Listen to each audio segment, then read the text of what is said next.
नमस्कार दोस्तों, स्वागत है यूट्यूब चैनल गोकुल स्टडी में। और कैसे हैं आप लोग? एकदम अच्छे होंगे, एकदम बढ़िया होंगे और पढ़ाई आपकी बढ़िया चल रही होगी। कमेंट बॉक्स में आप लोग लिखना कि वीडियो आपको कैसा लगा और कंप्लीट ही वीडियो आप लोग देखा करो ताकि कुछ चीज़ें आपको सीखने के लिए मिले। आज हम लोग बात करने वाले हैं यूपी पीसीएस पीएससी के बारे में। जो अगले प्रावधान हैं, क्या क्या प्रावधान हैं, किस प्रकार से हटाया जाता है, क्या शर्तें दी गई हैं इनके संबंध में, यानी कदाचार को कहाँ पर परिभाषित किया गया है, उसकी हम लोग बात करेंगे। क्योंकि जब हमने बात की सुप्रीम कोर्ट में न्यायाधीशों को हटाया जाता है तो वहाँ एक कदाचार शब्द है। तो कदाचार के आरोप पर कदाचार होता क्या है उसकी भी हम लोग आज बात कर लेंगे। तो कंप्लीट ही वीडियो आप लोग देखना, क्योंकि हम लोग कोई भी एक्स्ट्रा बात नहीं करते। सिर्फ एक बार जब शुरू कर दिया हमने तो हम लोग कंप्लीट पढ़ाई की ही बात करते हैं। लास्ट वीडियो में हमने बात की है लास्ट पॉइंट कि जो भी हमारे न्याय इसमें आयोग में अध्यक्ष या फिर सदस्य होते हैं वह किसी ना तो केंद्र सरकार के और ना ही राज्य सरकार के पद पर कार्य करेंगे, यानी कोई भी लाभ का पद धारण नहीं करेंगे। ऐसा प्रावधान यहाँ पर देखने के लिए मिलता है। उसके बाद आज हम लोग बात करेंगे इनको हटाया किस प्रकार जाता है और कौन इनको हटाते हैं और क्या किस शर्त पर इनको हटाया जाता है, यानी कौन सी स्थिति में इनको हटाया जाएगा। तो हटाने की हम लोग बात करते हैं।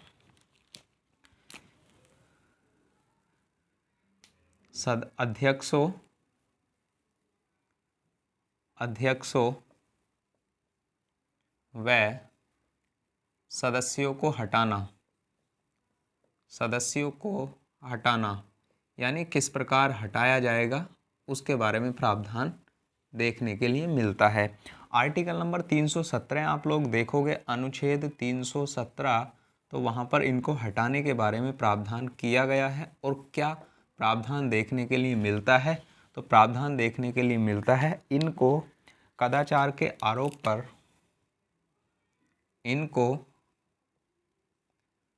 कदाचार या फिर मिसबिहेवियर के आरोप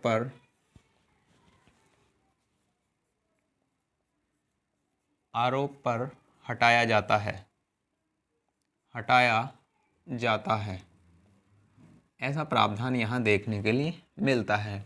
अब यहाँ पर इनको हटाते कौन है? तो वहाँ हटाने के संबंध में हम लोग बात करते हैं तो राष्ट्रपति के द्वारा इनको हटाया जाता है। और राष्ट्रपति के द्वारा किस प्रकार हटाया जाएगा तो उसके बारे में हम लोग बात करेंगे।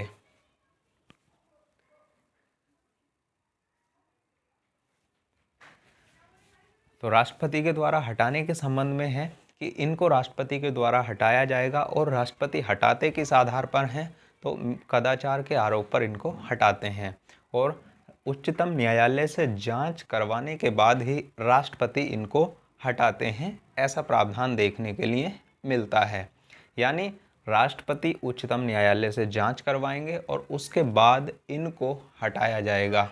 और इस जांच के दौरान राज्यपाल के द्वारा इनको निलंबित भी किया जा सकता है, यानी अध्यक्षों को और सदस्यों को जांच के दौरान निलंबित भी किया जा सकता है। ऐसा प्रावधान देखने के लिए मिलता है। तो कौन हटाते हैं? इनको राष्ट्रपति के द्वारा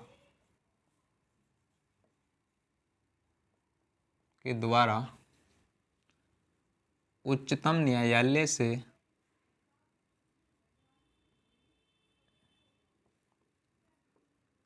करवाई गई जांच के आधार पर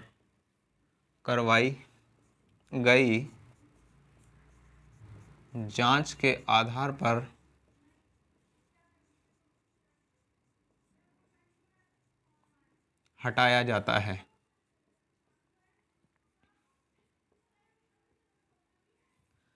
और इसी में प्रावधान है राज्यपाल के द्वारा जांच के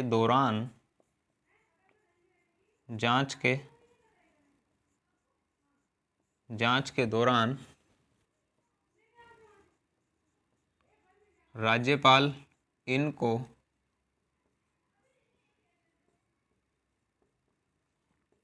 निलंबित भी कर सकते हैं, ऐसा प्रावधान यहाँ पर देखने के लिए मिलता है। जांच के दौरान राज्यपाल इनको निलंबित भी कर सकते हैं, ये प्रावधान देखने के लिए मिलता है। हटाते कौन है? राष्ट्रपति। ये बात आप लोग याद रखना। और आर्टिकल 317 में ही कदाचार को परिभाषित किया गया है। अनुच्छेद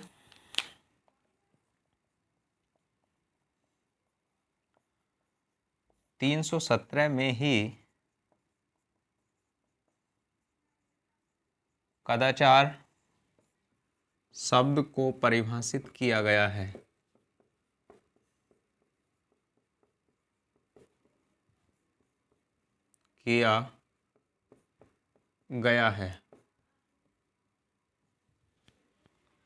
और क्या है? किसी कंपनी के शेयर खरीदने पर या किसी कंपनी में भागीदार हो जाने पर कदाचार माना जाता है, उसको मिसबिहेवियर माना जाता है। यानी किसी कंपनी के शेयर खरीदने पर या उसमें भागीदार हो जाने पर अपने पद पर रहते हुए, तो उस संबंध में इनको मिसबिहेवियर की श्रेणी में रखा जाएगा, कदाचार श्रेणी में रखा जाएगा। ऐसी परिभाषा परिभाषित की गई है आर्टिकल 317 में। तो किसी कंपनी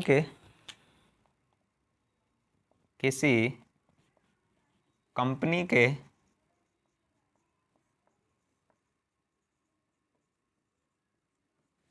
शेयर खरीदने पर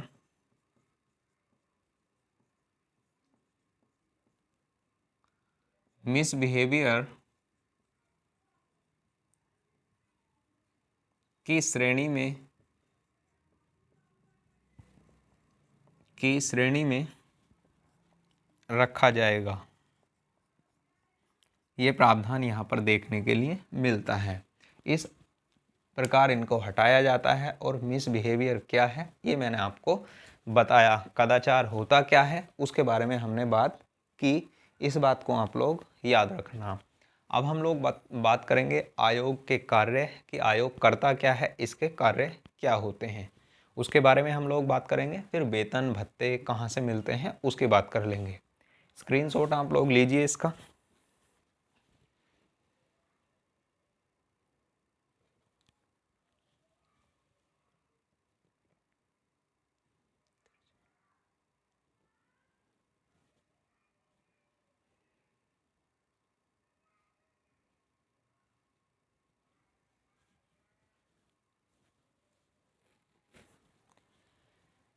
लिया होगा आपने स्क्रीनशॉट। और वीडियो को आप लोग शेयर किया करो ताकि और भी अपने साथ जुड़ें और इसका लाभ उठाएं। ऐसा नहीं है कि आपको वैसे ही मेंबर बढ़ाने हैं, मेंबर बिल्कुल नहीं बढ़ाने, सिर्फ पढ़ाई करने वालों के लिए ही है ये। और आप लोग देखना फ्री ऑफ कॉस्ट, इतना बेस्ट कंटेंट आपको मिलेगा नहीं, कहीं आप लोग ढूंढ लेना। तो ध्यान देना आप लोग। अब हम बात करते हैं आयोग के कार्यों के बारे में कि आयोग के कार्य क्या होते हैं। आयोग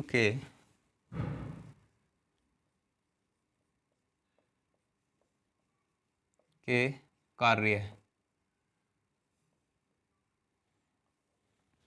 आयोग के कार्यों की हम लोग बात करते हैं तो आयोग का कार्य क्या होता है? भर्ती कराना, यानी किस प्रकार भर्ती की जाएगी, किस प्रकार आवेदन आमंत्रित किए जाएंगे, किस प्रकार उनकी छंटनी की जाएगी, उन सभी का कार्य आयोग का होता है। और कौन से मामलों में आयोग सलाह देने का कार्य करता है। तो सबसे पहले हम लोग बात करें, आयोग का मुख्य कार्य है भर्ती कराने का और अन्य मामलों में सुझाव देने का। तो भर्ती कराने के संबंध में क्या प्रावधान है? सबसे पहले आयोग विज्ञप्ति जारी करता है, यानी नोटिस जारी करता है। उसके जो भी भर्ती होती है उसके संबंध में सूचना जारी करता है आयोग। उसके बाद आयोग आवेदन आमंत्रित करता है कि आवेदन की सीमा निर्धारित करेगा नोटिस में, और उसके बाद आवेदन आमंत्रित किए जाएंगे। उसके बाद आयोग उन आवेदनों की छँटनी करेगा कि कौन सा आवेदन कैसा है, सही गलत, उनके संबंध में छँटनी का कार्य करता है। उसके बाद आयोग परीक्षाएं आयोजित करवाएगा। परीक्षाएं आयोजित करवाने के बाद उनका परिणाम जारी कर देगा। ये आयोग का कार्य होता है। और आयोग किन मामलों में सलाह देने का कार्य करता है, तो आयोग किस प्रकार भर्ती होगी, क्या जो आयोग को आरक्षण से संबंधित है उनमें सिर्फ सलाह देगा, आरक्षण नहीं देगा। आयोग का कार्य केवल सलाह देने का कार्य होता है कि भर्ती का प्रकार क्या होना चाहिए, क्या सीमा होनी चाहिए, किस आयु के उम्मीदवार इसमें शामिल होंगे और क्या रिजर्वेशन की सीमा रखी जानी चाहिए। केवल उन मामलों में आयोग सलाह देता है, बाकी और कुछ नहीं करता। और उसके बाद ट्रेनिंग के संबंध में भी कोई आयोग का कार्य नहीं है, वेतन के संबंध में भी कोई आयोग का कार्य नहीं है। ये सब सरकार के कार्य होते हैं। तो ध्यान देना, भर्ती कराने के संबंध में क्या क्या कार्य हैं आयोग के। सबसे पहला है भर्ती कराना।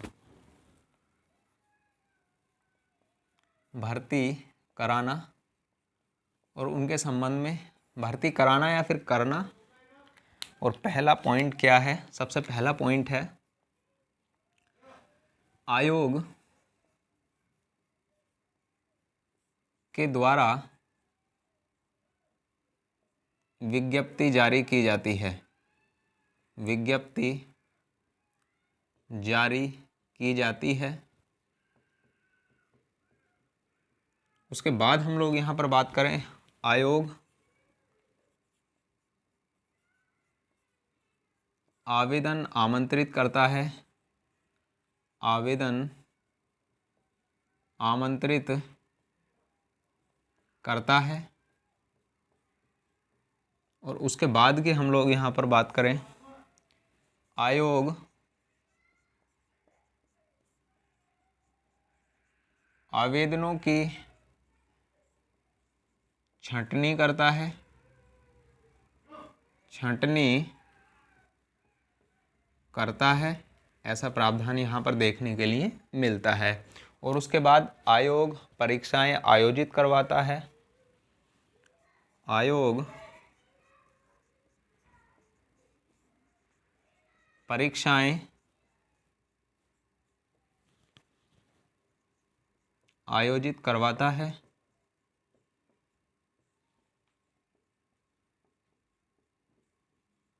और उसके बाद हम लोग यहाँ पर बात करें तो आयोग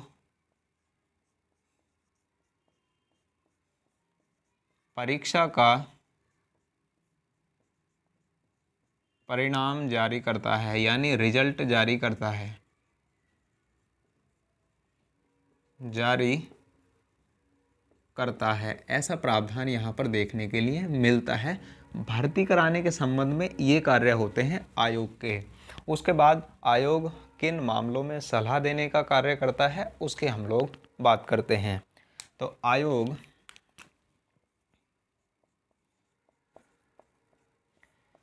निम्न मामलों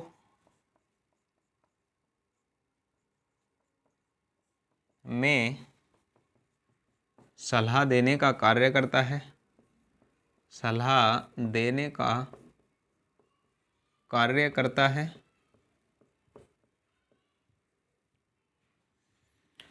कौन कौन से मामले हैं जिनमें आयोग सलाह देने का कार्य करता है। पहला पॉइंट हम लोग उसकी बात करते हैं तो है भर्ती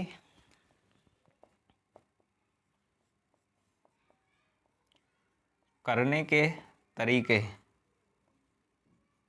किस प्रकार भर्ती की जानी चाहिए, आयोग सलाह देने का कार्य करता है। उसके बाद यहाँ पर हम लोग बात करें दूसरे कार्य की, तो वहाँ पर एक सेवा से दूसरी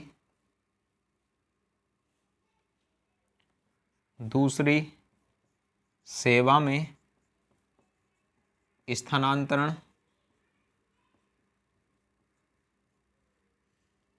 किस प्रकार होगा, ये भी सलाह देने का कार्य करता है। एक सेवा से दूसरी सेवा में स्थानांतरण करने का आधार बताता है कि क्या आधार होना चाहिए यदि ट्रांसफ़र किया जाए किसी भी लोक सेवक का जो वहाँ पर कार्यरत है, तो उन मामलों में सलाह देने का कार्य करता है आयोग। और किन मामलों में सलाह देता है तो बात करेंगे हम पहले आप लोग इसका स्क्रीनशॉट लीजिए।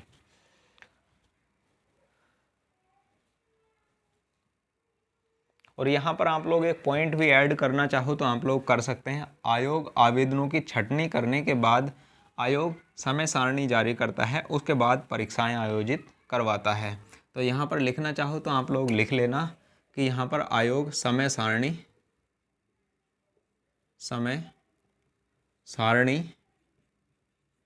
जारी करता है। ये आप लोग लिखना चाहो तो लिख लेना इस पॉइंट के बाद। उसके बाद बाकी सारे सेम पॉइंट हैं, तो आप लोग इसका स्क्रीनशॉट ले लो।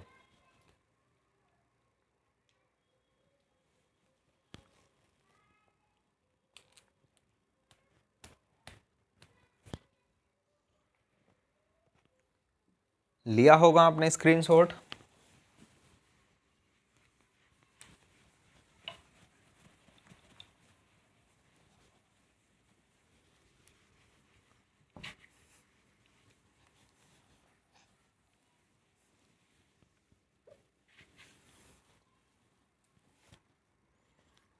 ध्यान देना। और अगला पॉइंट, उसके बाद पदोन्नति का आधार क्या होना चाहिए, उसके मामले में भी सलाह देने का कार्य करता है। पदोन्नति का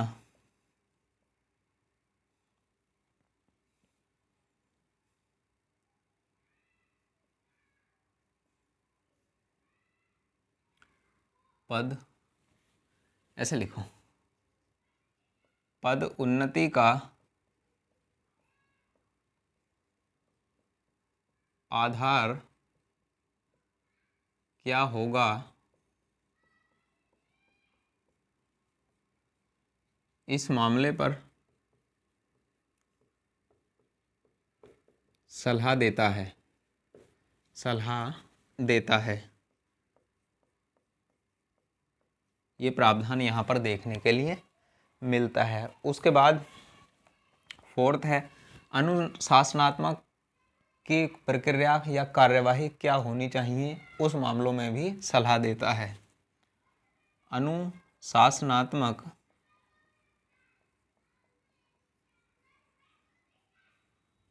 कार्यवाही में सलाह देता है।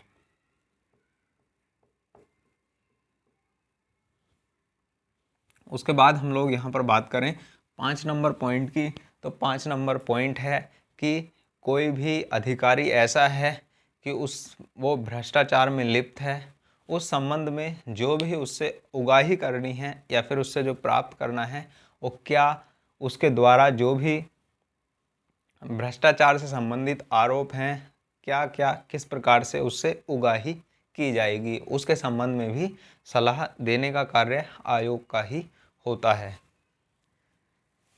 तो क्या है, सेवा के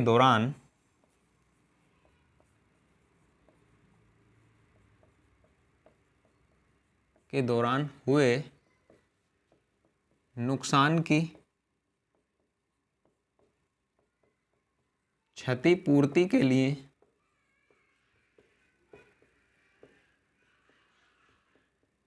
सलाह देता है। यानी किस प्रकार से, वही मैंने बात की है कि पूर्ति के लिए सलाह देता है, किस प्रकार से उगाही की जाएगी, नुकसान की भरपाई किस प्रकार की जाएगी, तो वहाँ पर उस मामले में सलाह देने का भी कार्य किसका होता है, आयोग का ही होता है। और मामले क्या हैं, जैसे हम लोग बात करें ट्रेनिंग के संबंध में आयोग की कोई भूमिका नहीं है, वेतन के संबंध में कोई आयोग की भूमिका नहीं है। इस बात को भी आप लोग याद रखना, उसकी भी हम लोग यहाँ बात कर लेते हैं।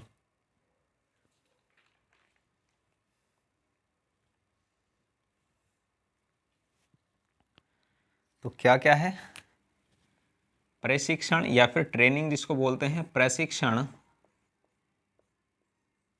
कोमा वेतन कोमा स्थानांतरण, केवल स्थानांतरण के मामलों में सलाह दे सकता है, कहाँ होगा ये निर्धारित नहीं करेगा, केवल सलाह देगा। प्रशिक्षण, वेतन, कोमा स्थानांतरण तथा आरक्षण के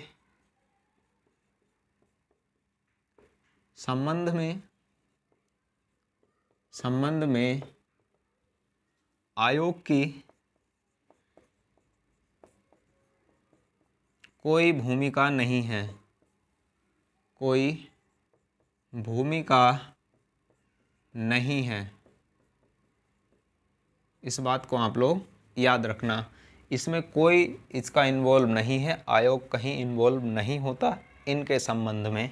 जो प्रशिक्षण है, वेतन है, स्थानांतरण है और रिजर्वेशन के संबंध में कहीं इन्वॉल्व नहीं होता, ये बात आप लोग याद रखना। अब उसके बाद हम लोग यहाँ पर बात करें कि आयोग के कार्यों में वृद्धि की जा सकती है या फिर नहीं, उसका प्रावधान कहाँ पर देखने के लिए मिलता है। तो आर्टिकल 321 में प्रावधान किया गया है, कहाँ कि किस प्रकार से हमारे आयोग के कार्यों को भी बढ़ाया जा सकता है। और यदि मैंने आपको नहीं लिखवाया हो आर्टिकल की आर्टिकल कार्य कहाँ पर दिए गए हैं, तो आर्टिकल 320 में कार्य दिए गए हैं कि क्या क्या कार्य उसके होंगे आयोग के, तो वहाँ पर आप लोग आर्टिकल लिख लेना यदि नहीं लिखवाया हो तो। बाकी मैंने लिखवाया होगा और गलती से रह गया हो तो आप लोग वहाँ पर लिख लेना। तो आर्टिकल 321 की हम लोग बात करते हैं। इसके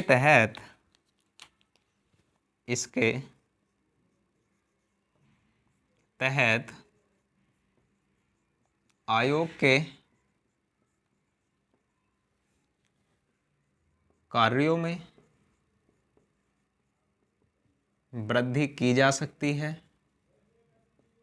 की जा सकती है।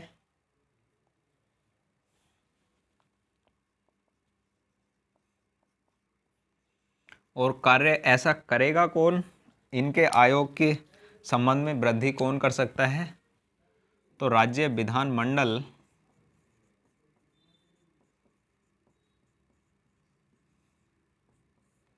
ऐसा कर सकता है या ऐसा करता है, उसके बारे में याद आप लोग रखना।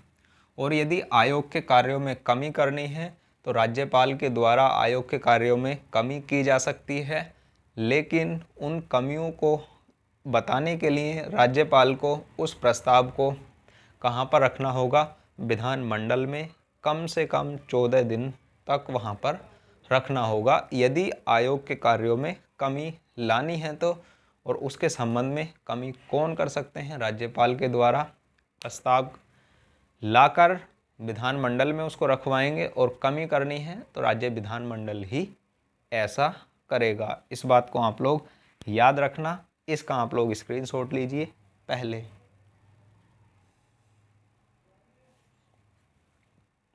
और लिखना चाहो तो यहाँ पर लिख लो इसको, आयोग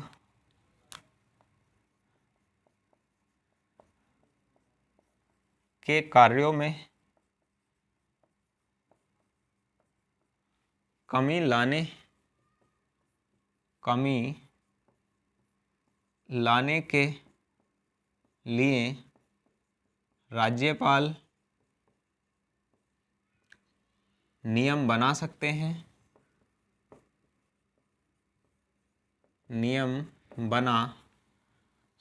हैं,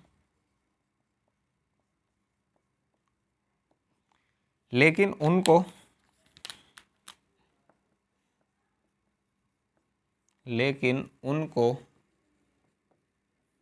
कम से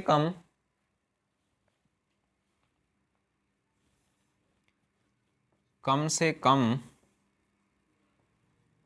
14 दिन तक विधानमंडल में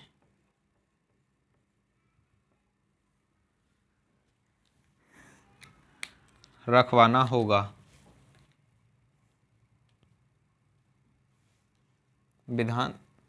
लेकिन उनको कम से कम 14 दिन तक विधानमंडल में रखना होगा।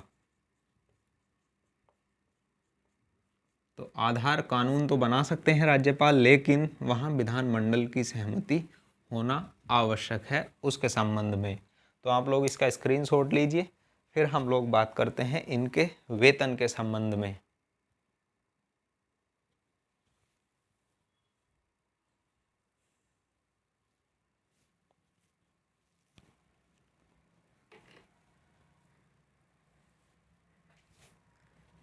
लिया होगा आपने स्क्रीनशॉट, और वीडियो को आप लोग फ्री में मत देखा करो, लाइक तो कर दिया करो, ताकि वहाँ पर आपको लाइक करने में तो समय लगता है नहीं, और शेयर भी कर दिया करो आप लोग देखने के बाद। और मैं हर बार यही बोलता हूँ आपसे कि आप लोग कंप्लीट ही वीडियो देखो, कंप्लीट ही देखो, पक्का चीज़ें आपको सीखने के लिए मिलेंगी। अब हम लोग बात करते हैं इनके वेतन के संबंध में। कहाँ से इनको वेतन दिया जाता है, कौन निर्धारित करता है? तो वेतन आर्टिकल नंबर 322 अनुच्छेद 322 इसके तहत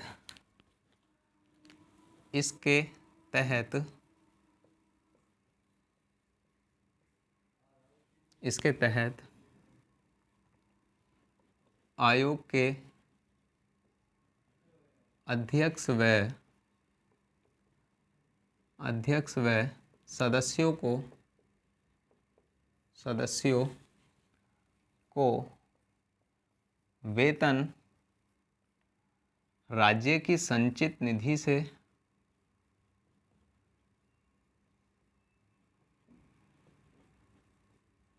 से दिया जाता है।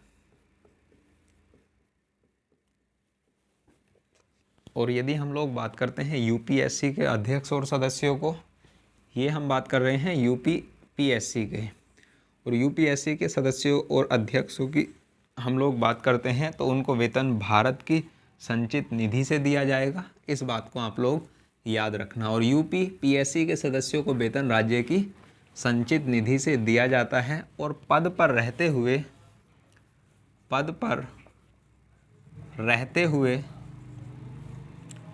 इनके वेतन में हानिकारक परिवर्तन नहीं किया जाता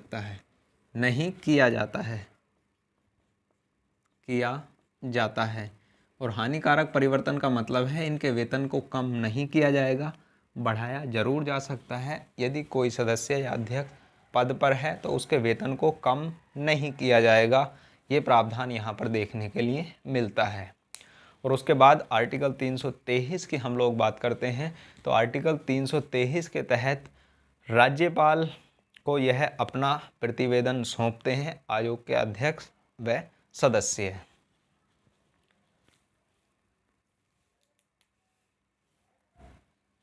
तो अनुच्छेद 323 की हम लोग बात करें,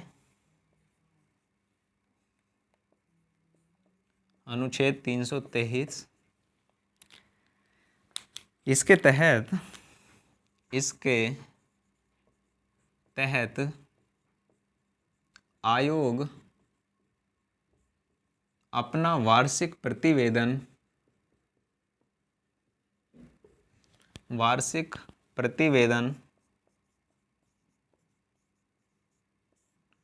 राज्यपाल को सौंपते हैं।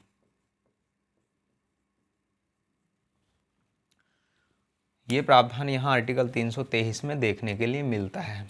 आयोग को कोई सिफारिश करनी है तो वह आयोग सिफारिश कर सकता है, लेकिन उस सिफारिश को राज्यपाल विधानमंडल में रखवाएंगे। और यदि ऐसा लगता है राज्य सरकार को या फिर विधानमंडल को ऐसा लगता है कि आयोग की सिफारिश सही नहीं है, तो उस पर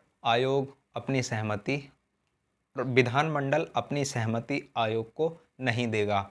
लेकिन विधानमंडल को आयोग के जो आयोग ने जो सिफारिश की है उसके संबंध में विधानमंडल मना करता है, तो विधानमंडल को अपने या फिर सरकार को उस संबंध में कारण बताने होंगे कि किस आधार पर आयोग की सिफारिश को मना किया गया है। इस बात को आप लोग याद रखना, और ये भी यहाँ पर देखने के लिए मिलता है।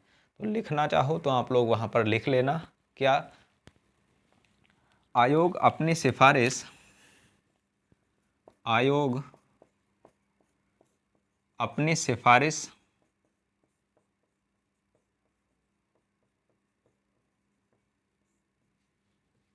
राज्यपाल से कर सकता है,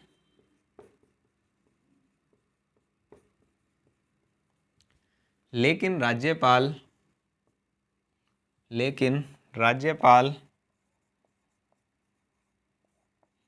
उस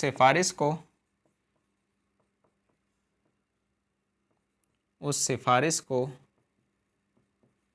विधानमंडल में, राज्य विधानमंडल में रखवाते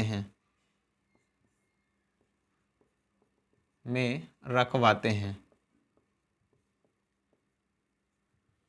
और उसकी सिफारिश को राज्य विधानमंडल अस्वीकार भी कर सकता है। लिख लेना आप लोग यहाँ पर,